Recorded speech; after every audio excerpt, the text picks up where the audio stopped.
បន្ទាប់ពីយើងដឹងពីចរន្តភ្លើង AC បានតម្លៃស្តង់ដាដែលរបបនឹងភ្លើងវាផលិតភ្លើងចូលមកយុទ្ធសាស្ត្រនេះរាល់ហើយឥឡូវពេលនេះយើងនឹងមកធ្វើតេស្តយុទ្ធសាស្ត្ររបស់យើងថាតើយុទ្ធសាស្ត្ររបស់យើងវាសាក់ភ្លើងបានប្រមាណវ៉ុល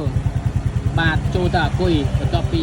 របបនឹងភ្លើងផលិតភ្លើងចូលក្នុងខ្លួនវាបានតម្លៃស្តង់ដាហើយបាទណាចឹងអូខេយើងកាត់យកម៉ែមកកន្លែងលេខ20 វ៉ុល DC ដែលមានអក្សរ V មានបន្ទាប់ត្រង់ណាបាទមានសញ្ញាភ្លើង DC បាទ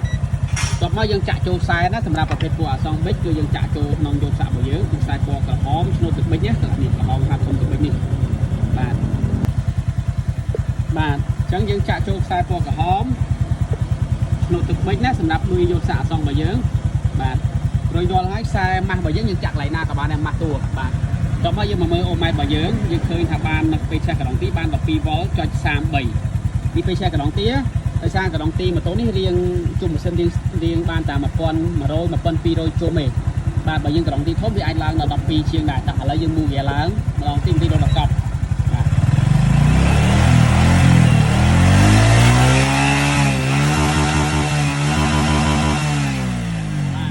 អូខេ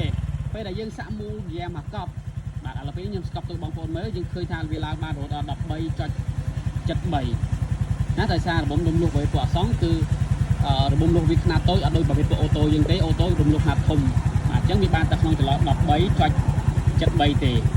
បាទណាសម្រាប់ប្រភេទពណ៌អសងនេះជាតម្លៃរបស់យុទ្ធសាស្ត្រដែលពេលដែលយើងធ្វើការមូវាឡើងខ្លាំងឡើងឬមូមកកប់អញ្ចឹងយុទ្ធសាស្ត្ររបស់អសងគឺវាផលិតបានប៉ុណ្ណឹងឯងគឺបាន13ជាងបាទអត់ដល់14ទេនេះបាទ